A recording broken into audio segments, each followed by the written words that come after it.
Let's try one more time. Can you hear me? Hi everybody. Welcome to my presentation. It's quite small, but I hope it's impactful.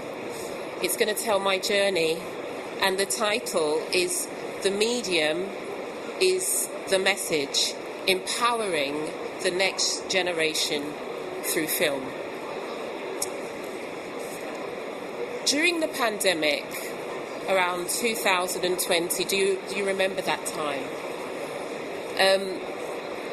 I had to not only figure out what was going on, but I had a daughter who was not at school, and I had to learn to be a teacher in that time, something I didn't know that I would be doing. But also I wanted to have some resources for her, because at that time she was experiencing a lot of bullying at school.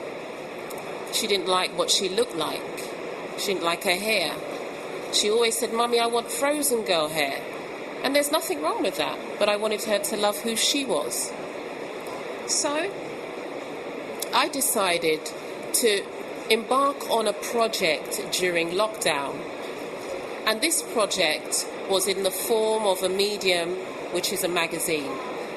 Now, with my daughter, whenever we go into a supermarket, she would run straight to the magazine aisle.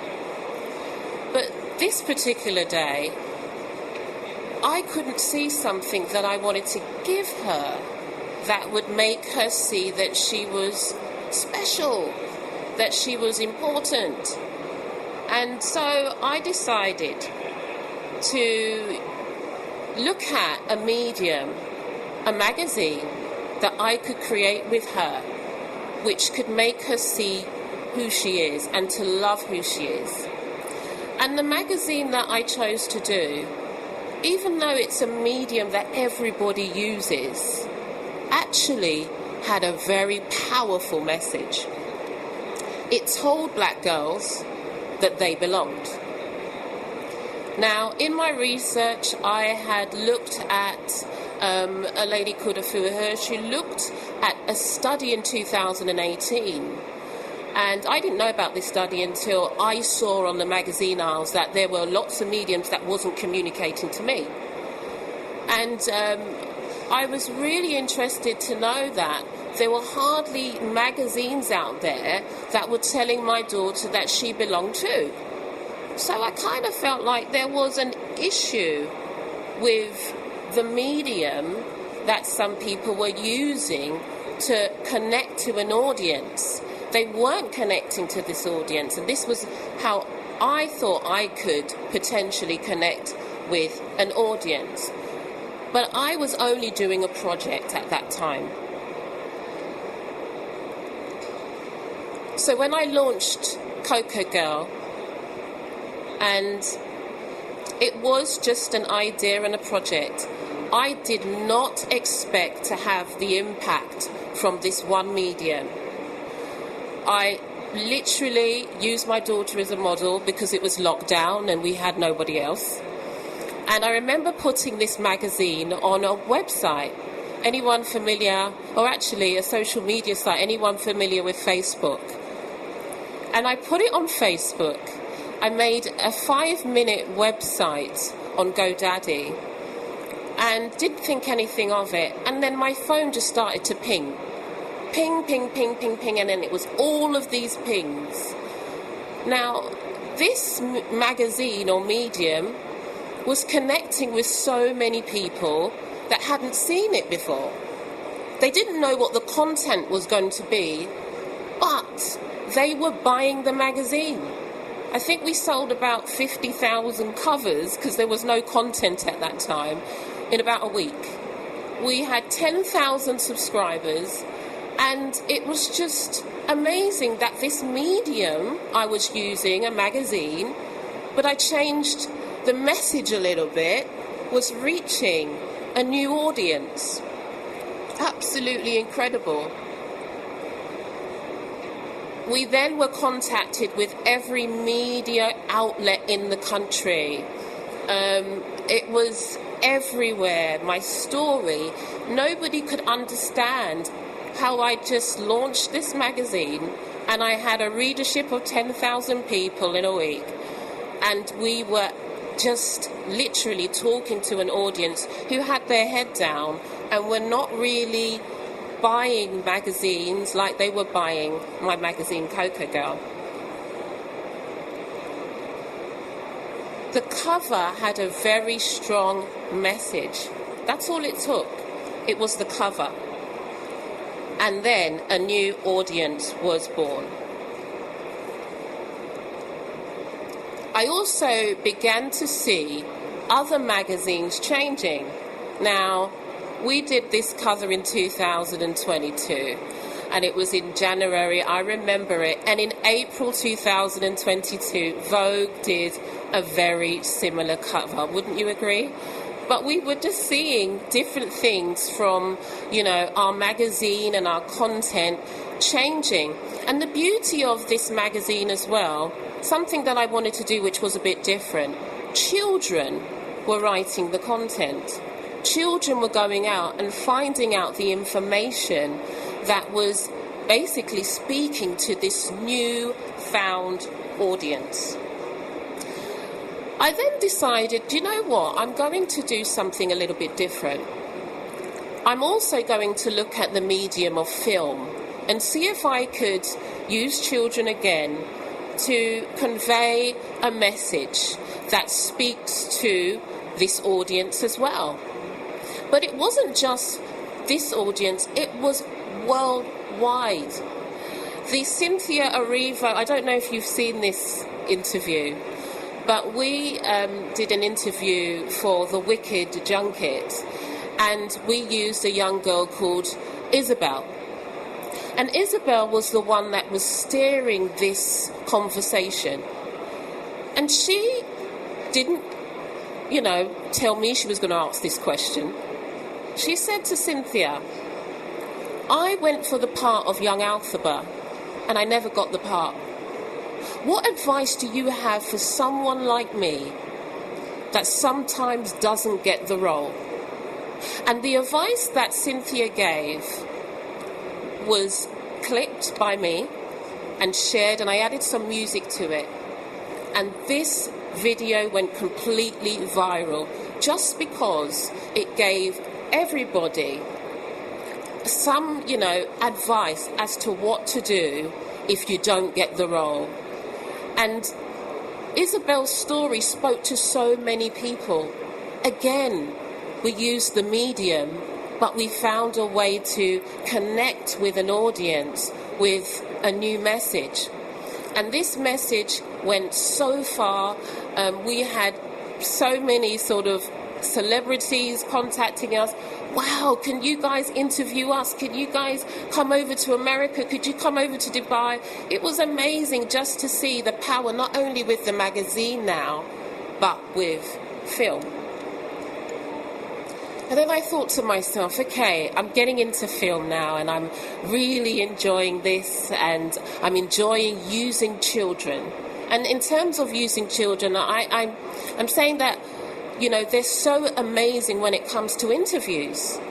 When you sit down with a child and you speak to them, that you don't know what you're going to get, and they are so innocent, but they're able to draw out something and bring a new message to the world.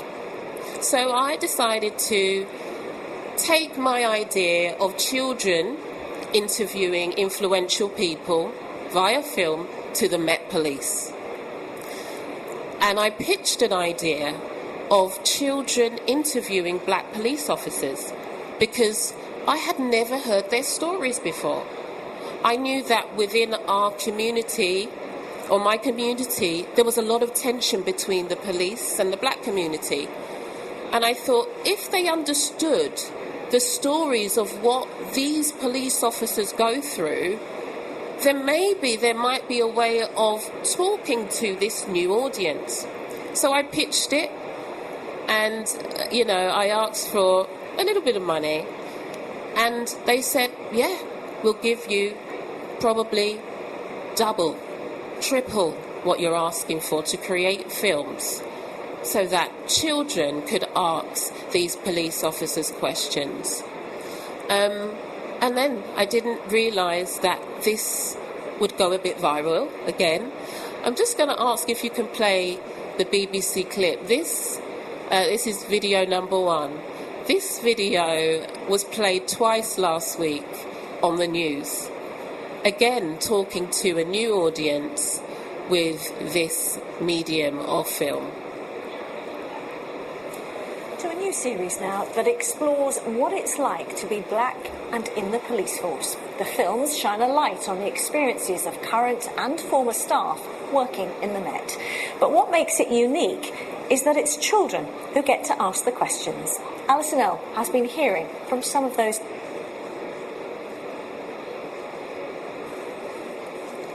Just a little bit more, maybe it's paused. But again, the films were reaching a new audience, and the children were able to, I don't know if it can be played, but one of the police officers said, when this child was speaking to me, I didn't know what they were going to ask me. I was actually quite scared and quite nervous, but the more that they spoke to me, you know, it was just like I could just be myself. Again, we're using the power of film, using children, and they were able to capture an interview that I probably was not able to capture. If we could go back to the slides. Just a little bit of a... Experiences of current and former staff working in the Met. But what makes it unique is that it's children who get to ask the questions. Alison L. has been hearing from some of those involved. There were times when young black men will come up to me, people who are my age, call me names like sellout, coconut and other names.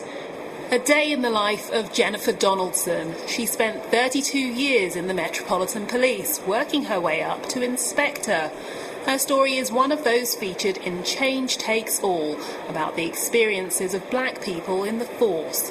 Why did you become a police officer? A series which also puts the spotlight on children, as they do the interviewing. I was really nervous, you know, almost akin to being in the courtroom. Because I didn't know what the questions were going to be, and I had to really think about my responses, probably similar to when you're in a courtroom, and I wanted to make sure that I came across so that they understood and it was appropriate. The idea for this came from Serlina Boyd. She launched the UK's first black children's magazines and now runs a film school to help nurture young black talent. I wanted to start a series of documentaries that told the stories of, I'd say, incredible black people that never really get to tell their stories because the community doesn't really celebrate it as much as other people. So I wanted to explore, can we get children to interview? They come up with these amazing ideas. Camera is rolling. Watching you, see one, take one. Mark it. I interviewed the police called Stacia, and she was really kind. At first I was really scared, but then I got to know her. The children who start really shy when they first join this camp or club, a few weeks later, they're so much more confident when they come back. The films touch on the difficult relationship between the police and the black community. Yeah. So I haven't got much time, but if we can go to the next slide. One idea, which was a magazine, has now evolved into a film school where children are creating powerful films, children from backgrounds that they don't really get the chance to, or they didn't think they'd get a chance to create films and have these opportunities, but they're creating powerful films that are reaching new audiences, and they're getting to experience things that they never thought they'd be able to experience. One powerful message can change a whole industry around it. When I started this film school, I did not know what I was doing, but I knew that I wanted to do something positive in the community. And the first session I said to the children, right, you've got lots of materials in this session. I want you to, in about 10 minutes, get some materials, create a pitch. None of them knew what I was talking about. I had to explain what a pitch was for your new TV show. And 10-year-old Sarah and her sister came up with this amazing TV show. They said, Miss Boyd, we're so fed up of the news. It's always doom and gloom. We want to create a show which is about positive news. It's called Wacky News.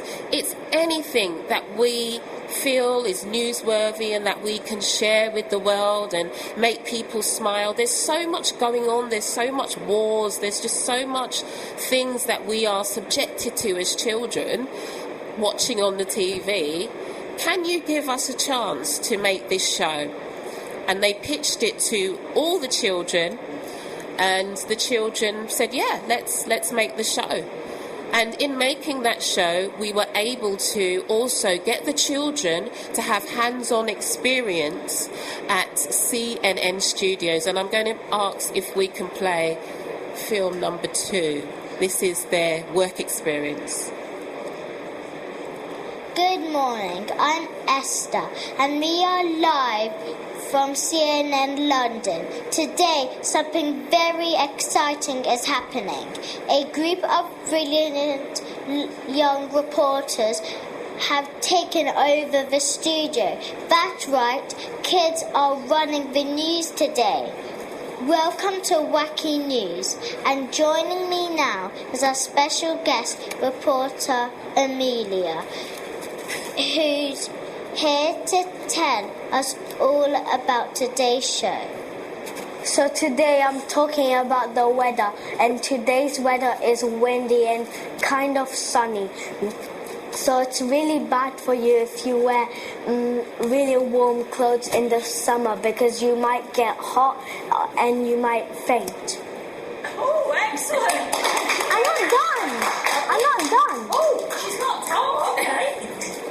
And it's really bad for you if you wear summer clothes on the winter time, because you might get a cold and you might get sick. I just thought that was amazing. Just allowing children to take over the show. Even when the BBC filmed us with the news, I was saying to them, get the children to work behind the scenes. And they were like, oh no, I'm not sure, it's a bit cautious. But just allowing children to be children and to just run things and just see what content they come up with was absolutely amazing. Before I go, I just want to just say one quick message, and I'm going to play out their little Wacky News segment that they've created. But I just want to say, if you want messages from your chosen medium that truly connect, you have to include the people that live those experiences, and also look to include children.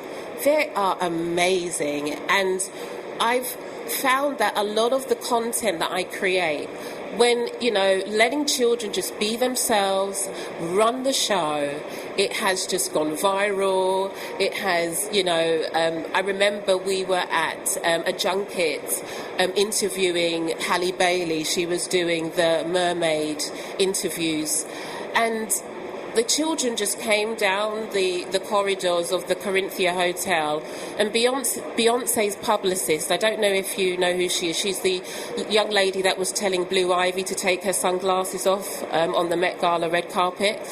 But she saw the girls and she was just like, oh my goodness, who are they? And just by her filming them walking down this red carpet or just down, the halls of the Corinthia, this video was shared, and then American outlets were saying we were the next best thing in journalism. It's just children have this ability to connect with audiences and just bring a new message. I'm going to leave you out with the children explaining what their potential new TV show is, Wacky News. This is the rough cut. And I hope you enjoyed my talk. But yeah, let's look at different ways of using, yes, the same medium, but maybe we need new messengers. So Wacky News is a news channel dedicated to kids, but that is available for everyone. And it's all about sharing positive, uplifting news. So my sister and I created this channel, and we created it because we saw there's lots of sad news going around today.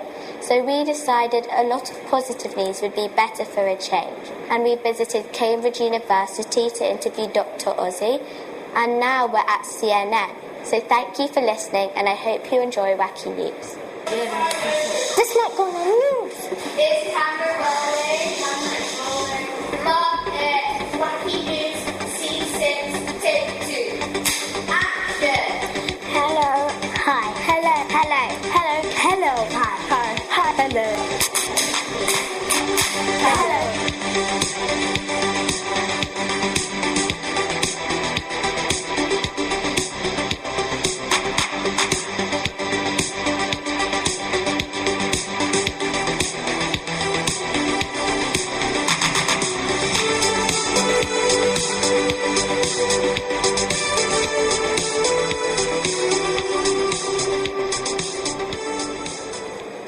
My name is Saya. And I'm Nyla. And we're going to be talking about upcoming and new movies.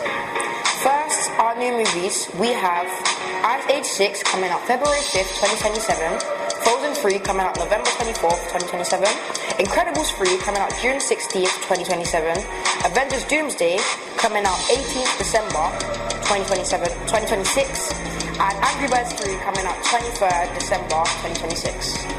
And some new movies that have already been released this year. Hoppers, which we rate a 4 out of 5. Mario Galaxy, which we rate a 3 out of 5. Go, which we rate a 5 out of 5. And The Magic Faraway Tree, which we rate a 3 out of 5. Up next, we have Ariel with her cooking recipe. Hello, my name is Asia, and I'm talking about how to make a cake. First, you get eggs, and second, you need some flour and sugar. Next, you could put it inside a bowl and mix it up.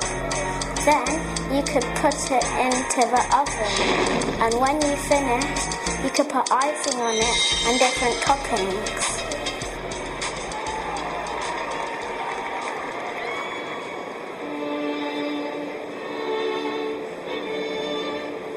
Hello, my name is Javed, and I'm going to be talking about art. My favourite painting is the Mona Lisa because it's very unusual because it was painted on a different wood than any other painting. It was made by Leonardo da Vinci in 1503, but surprisingly it wasn't finished. That's why I like this piece of art. Thank you. Thank you so much for listening to my presentation. You can find us at thecocodream.com and Coco Media TV on YouTube as well. Thank you.